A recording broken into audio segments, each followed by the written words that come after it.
Hello friends, and welcome back to Enterprise Architecture. Now, last episode we finally got ultimate technium ingots automated and processing. So we have everything set up, ready to go to move on to the next set of quest lines, which means we are going into the Nether. But before we do that, we have a little setup and preparation that we need to do. So with no further ado, let's dive right in. So in between episodes, I did a little bit more automation and setup here, so I want to show that off real quick so you know what we are getting into. I went ahead and made a couple of crystal growth accelerators to put onto our budding fluix blocks here because we need more of these entro crystals. And we're going to automate that in the near future, but this is the first step of that, just not having to wait around for like 45 minutes as I had to do last time. So that's one piece of the puzzle, but we're going to come back to that momentarily. The other things I wanted to show off here is I created two more of our thermal evaporation towers. That is so that number one, we can get hot water, which I'm using for our purifying water all the way over there. And also we are using that so that we can make our fluoride dust inside of this machine here. This uses brine, interdimensional infuser, to be able to make fluoride dust. So that's how we're getting that back out. I did go ahead and switch over our nuclear reactor to be using inonite instead of cyanide, which is giving us, how much is that? That is a boatload of power out of this here.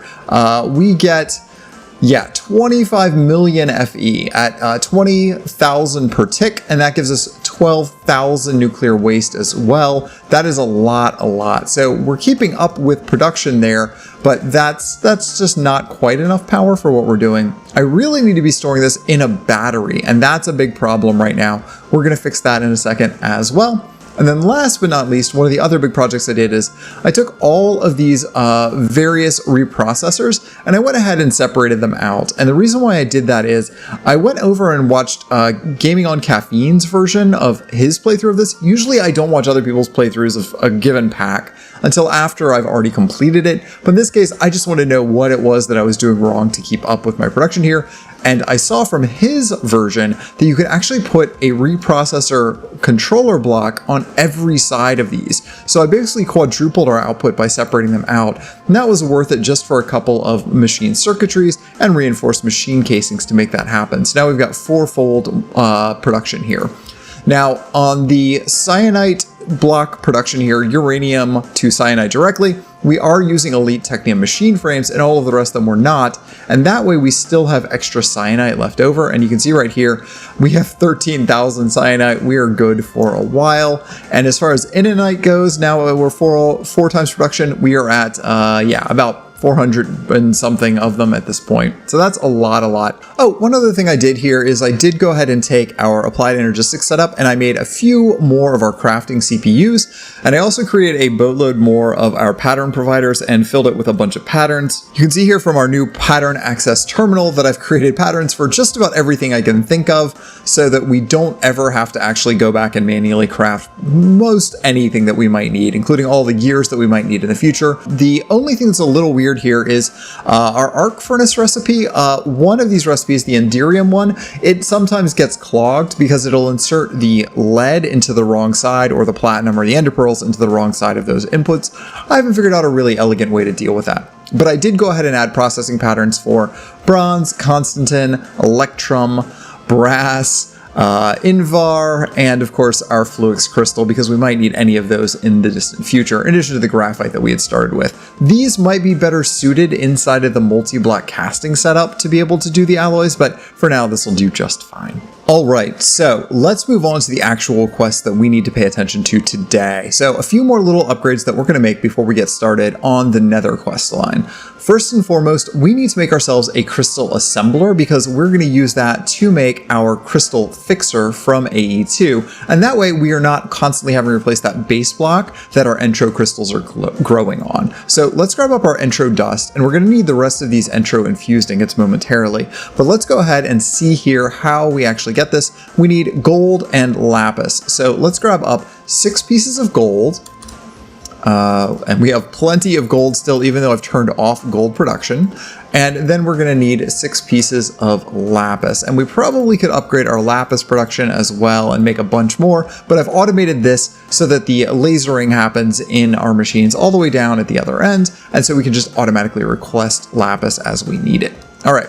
So now we can come over here to any of our places where we've got a water source block. I believe this one is the closest and most convenient.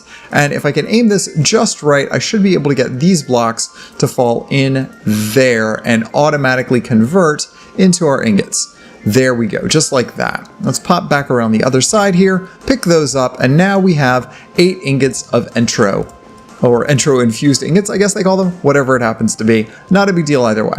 This will give us what we need to be able to make our crystal assembler, which is the first machine that we're going to need in our quest here.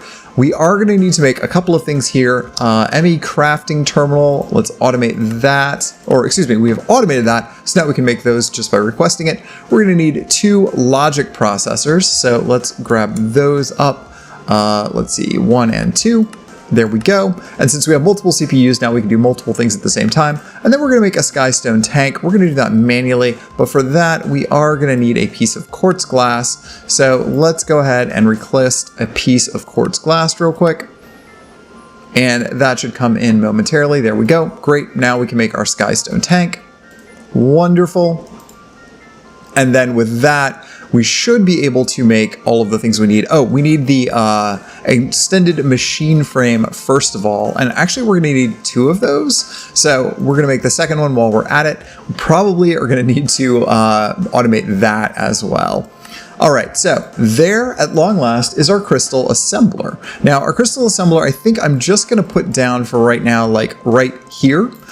Just so that we have easy access to it, but I will want to automate this just like we've done everything else in the near future, but this is just for convenience sake. Now, inside of the crystal assembler, we can make a variety of different ingredients, but the first one that we're going to want to make is our crystal fixer here. So we need 4 quartz crystals, Certus quartz crystals, and 2 quartz fiber. So let's grab that up. Certus quartz crystals, 1, 2, 3, 4, and then our quartz fiber right here. We've got 1 piece, but we need to make up 1 more. So let's grab the 1 and we will make another. So this should come through in just a second. I think it's having to crush up some things to make it. And 2, let's put all of these into our crystal assembler. And you can see that slowly but surely ticking up. There we go, and now we have a crystal fixer. Great. So let's take our crystal fixer all the way back over here. With any luck, this block has not broken yet. It has not. We can break off the Entro crystal there, and if I screw that up, I will put it on upside down. That's not what we had intended. Let's put down a dirt block so that we have something to work with, and now we will put our crystal fixer back here. There we go. All right. So if we give this some power through a Fluix cable, let's just come right off of this side. That should, whoop, that's not what we want to do. That should turn online, but it takes a block inside to actually do the fixing. In this case, we are going to want to give it some crushed ender. Oops, we used the wrong recipe. So we actually want to use this recipe instead of the enrichment chamber recipe. Let me fix that real quick. Great, so now this should work for us. Let's go ahead and make 64 of that up. That should be real easy. We also upgraded the amount of loot fabrication we're doing. This entire stack is pretty much all Enderman at this point, except for 1 zombie prediction model down there, so that we will have all of that zombie flesh that we need to be able to make our ultimate technium. So to automate crystals, we're going to need a couple of things here. First and foremost, we are going to need a crafting card. And for that, we are going to need a basic card. Let's go ahead and make one of these. Technically, we'll make 2 because it only makes 2 at a time. There's our crafting card. Great. Now to completely automate this, we need to make ourselves an annihilation plane, because the annihilation plane is going to be how we actually break the crystals to be able to pull them back out. So I had made one mistake here. You actually need to put the power on the bottom for the crystal fixer to work properly. So now what we can do is give ourselves an export bus here. We can put it on the side of the crystallizer, and then we can run another Fluix cable here down the side, just like this. Now we just need to tell this that we want to give it ender dust. Ender dust, wherever that is, right here. No, not Enderium dust, ender dust, proper. And then we can give this the crafting card that we made. So as this runs out, it will request more, and then it will automatically make it. You can see that that is ticking up because that means it is running those eyes of ender, the ender pearls through the crusher to make more ender dust. Okay, great. Now, the annihilation plane needs to be its own sub-network. It needs to be not part of our main AE2 network because this has storage for any item that we desire. We have disk drives that can hold anything, but we only want it to break the Entro cluster. We don't want it to break anything else. So the way that we do that is we go ahead and we give this a storage bus right here on this side. And on that storage bus, then we just set our oak drawer that has only a crystal in it, just like that. So now this annihilation plane should only break this crystal and nothing else. Now it will need power, so we're gonna have to give it an energy acceptor. All right, I've just rearranged this a little bit. We're gonna put our energy acceptor on the other side here, and then we just need to run our power cables up to it. We have plenty of ultimate cables, so we should just be able to come over just a little bit and then pop up right here so that this gets power into this side. Having done that, this should then only break these crystals and nothing but Entro crystals. So if we wait just a second here, this should continue to do its thing. I think all of these are online. And you can see once that becomes a full crystal, only then does it break. Perfect. All right. And then also the block beneath this is being healed almost immediately also. So that's getting plenty of ender dust and being able to keep up. If we want to get fancy with it, we can actually automate the ingots the same way that we did the crystals. So what we need to do here is dig ourselves a little bit of a hole. And in this hole, we can throw down a couple of ingredients here. We're going to need our extracting conveyor belt. We're going to put it that way. That's going to be our source of our items coming out instead of a dropper or something like that. I think that droppers probably aren't going to work as well from my very, very brief testing. Actually, let me pick that back up because I want to put a dirt block here. And then I'm going to put my destruction plane, annihilation plane, excuse me, back down right here facing that dirt block, just like that. And now, in between these two, I can put my water. Now, we're not going to tell the annihilation plane that it can store water. Instead, we're going to only let it store ingots. So what we can do here is put an oak drawer. Let's put it right here.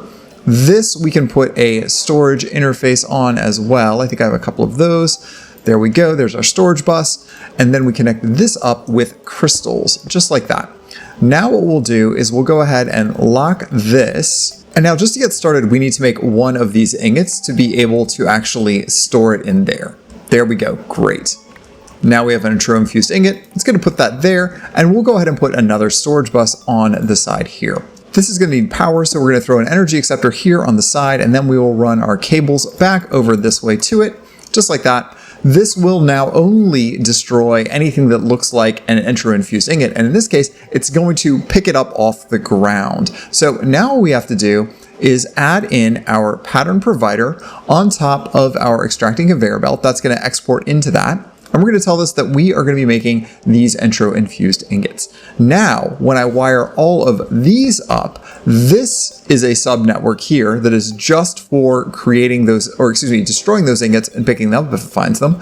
And this network is going to be part of our main network for actually grabbing up items. So let's go ahead and pull this, and this will do our auto crafting for us just like this. So now, if I've done this properly, we should both see that there's one Entro infused ingot in the system, and we should be able to auto craft more of those. So let's go ahead and do this. Entro, pull one off, great. And now let's go ahead and tell it that we want one more, just like this. So momentarily, this should make another Entro infused ingot for us. Just like that. Now we have an Entro infused ingot. Easy peasy, auto crafting. So the next upgrade that we are going to make today is we need to make ourselves up a Mekanism multi-block storage system for our power, because as mentioned before, we are running out of power and I really need the overflow to go somewhere when we're not auto crafting with it. So that means we need to build ourselves up a massive induction system. I think what we're going to do is start with a smaller induction system, and then we continue to grow it as we go. So first things first, we are going to need a boatload of induction casing. To make a 5x5 square one, we need basically 100 of the casing here on the outside. A little less than 100, but it's easy enough to just go ahead and make 100 for us because we have all of the things that we need. So we're going to go ahead and make that up. That's going to take a second here. While that's going, we want to actually make up a bunch of the elite induction cells and induction providers. That's going to be how we get the power in and out as fast as possible. So let's go ahead and start with, I think we'll just do one induction cell to start. There we go. And we'll also make one induction provider to start. And it looks for that we are running out of gold. I didn't think that would ever happen. Let me go turn back on our gold production. All right, and there is our ultimate induction cell. This should be a good start, but we're going to create a lot more of those as we go. Now we just need to do 2 induction ports. Let's actually do 2 of these, not 1. There we go. And as soon as this is done, we should then be able to create this new induction system for us. Again, I am going to make this bigger than we need for now, just because I want to be able to store a lot of power in the future, but right now I just don't have time to create the whole system, and we are running out of some of our resources here. Okay, so I've cleared out a 5x5 space here and given us a little extra headroom so that we can actually play with this a little bit. So this will, once we're done, give ourselves a 3x3 space in here, which is plenty of room for both energy cells and energy providers. We want this to come right over here. And we're going to come up with that. Okay, great. Now this should be inserting power in there, and you can see we are indeed getting power put in. Great. Now we need to pull the power out. So this second port, we are only going to use this for output. I think if we hit it with a configurator, we can change the direction here. No, that's not it, but that is it. Okay, now that's set to output. We should be able to then put our power pipes up here. We want to disconnect that one, and because otherwise it just gets into a circular logic problem. And then we can run these over this way and make sure that those do not connect up to our provider pipes. Then this system should be able to connect right in here and pull out from our giant battery that we've created. Great. All right, so as our last little bit of upgrades, I do need to make up some more ultimate technium so that we can do a bit more research and unlock a few more things. So let's go ahead and do this. I think at this point we should be safe to make 10 of these. I think we have everything that we need for this. Let's just double check our ingredients list.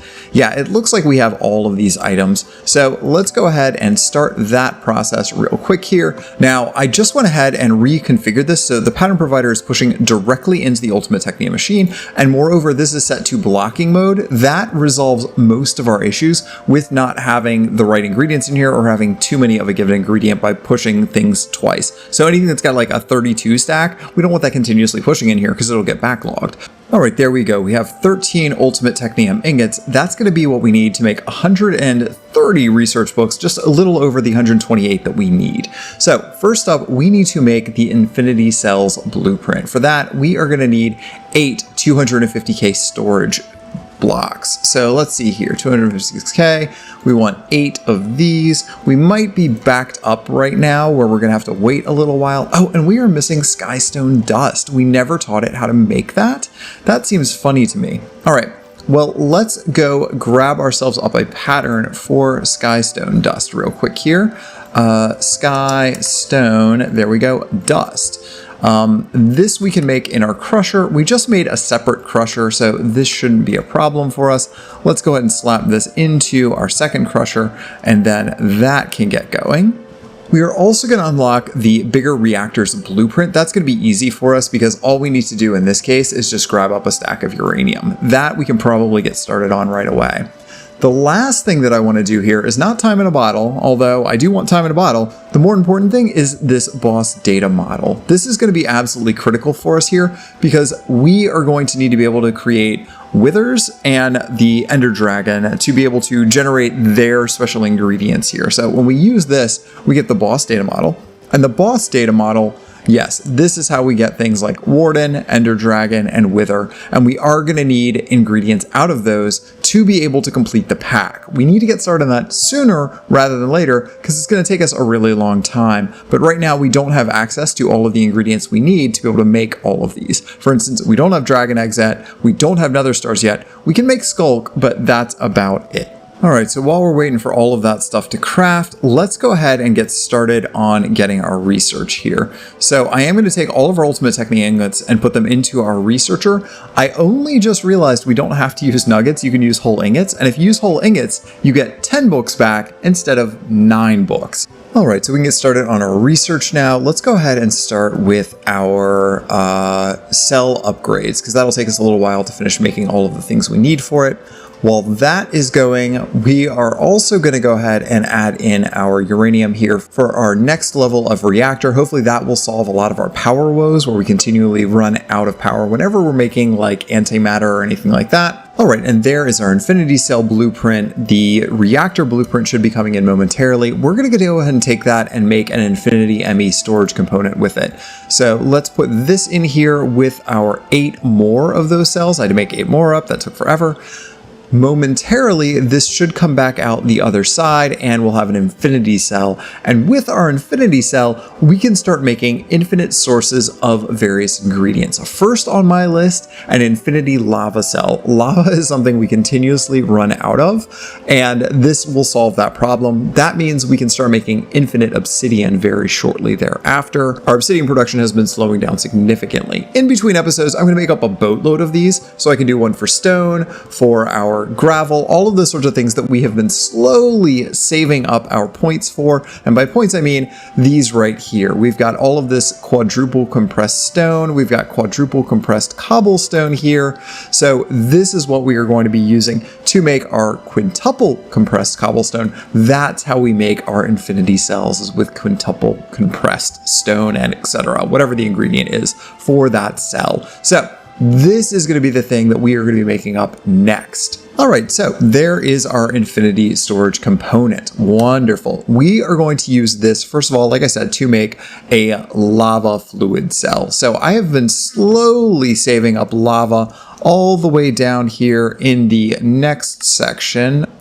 All right, that is now done. We can head back to the lab and we should have just about everything we need to assemble this. All right, I've made up 2 ambient water collectors and now we have our infinity lava cell. If I slap that into here, we should now have an infinite source of lava available to us. There we go. That is more than enough lava, and we can use that now to export into all of our other machines that happen to use lava for anything, including obsidian production. All right, our models are also now done, so we can throw this into the researcher. That will be the last piece of the puzzle here. Oh, there's our bigger reactors blueprint.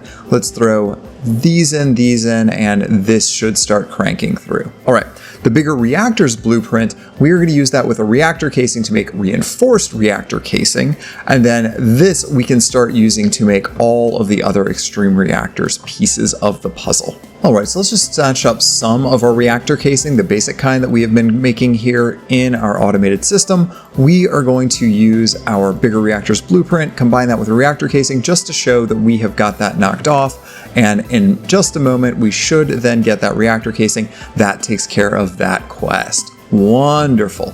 Well, friends, we didn't get a lot built this episode, at least not towards the progress in the main quest line. Well, we got a lot of stuff automated, and that should make the rest of this go a lot smoother for us. In between episodes, we will go ahead and unlock a lot more of those infinity cells, all of the missing ones that I don't have yet. I'm going to go ahead and build those. I'm also probably going to finish off that data model quest a little bit and see if I can't get those data models set up, because that might be a little bit finicky. I'm also going to go ahead and start getting all of the resources we need to build a bigger reactor, because at this point, power is our main problem right now. We do not have a good enough source of power, so we'll get that all set up as well. For now, thanks again for watching Enterprise Architecture, and we'll see you back here next time.